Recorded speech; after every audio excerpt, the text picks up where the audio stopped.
You're driving along, minding your own business, and suddenly you're in a wreck with another vehicle, with another driver. There are people who observed this. They were standing in the parking lot. They were standing on the street. They were in a place where they could see what happened. What do? It's so important to know what to do that we actually have a checklist. My name is Michael S. Ashworth. I'm part of the personal injury team at Worth Law Office. One of the things that you do is call us.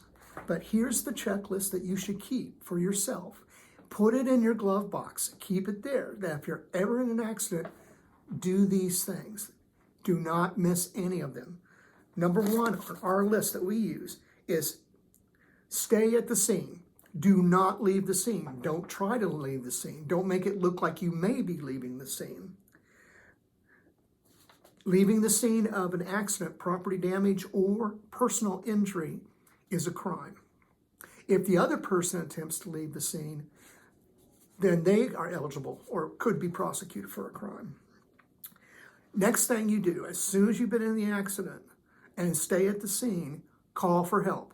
Call 911. Don't call your spouse. Don't call a friend. Call 911 immediately. They're going to ask you a series of questions. One of the questions would be, is anybody injured? And the standard response is, I don't know.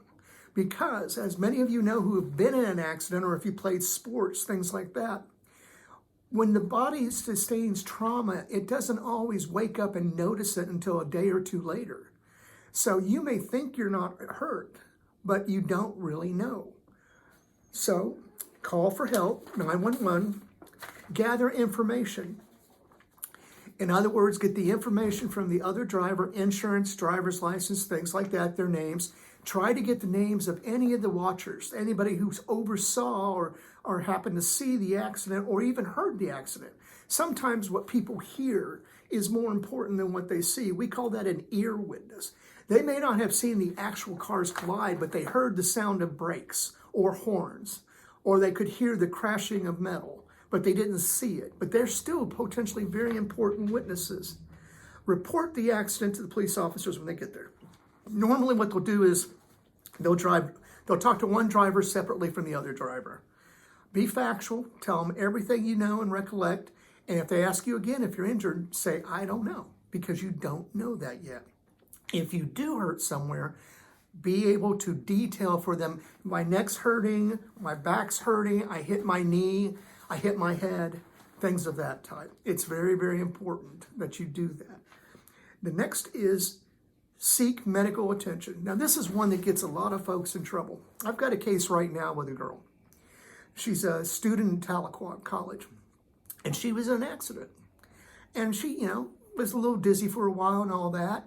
And we were talking on the phone about the case and about our representation, our potential representation. And when she was describing how she was feeling to me a week after the accident, I said, I want you to go see a doctor right now. And she said, oh, I'll be okay. I said, no, go see a doctor right now. Sure enough, when she went to the doctor, guess what they found? The accident had caused a concussion, a closed head injury. Now she's going in for magnetic resonance imaging and MRI because her injuries are more severe than she knew or wanted to admit. People have a tendency to minimize things like that. Oh, I don't want to go to the doctor. It's a waste of time. It's, blah, blah, blah. When you're in an accident in today's world with today's medical skills and technology, go get checked out.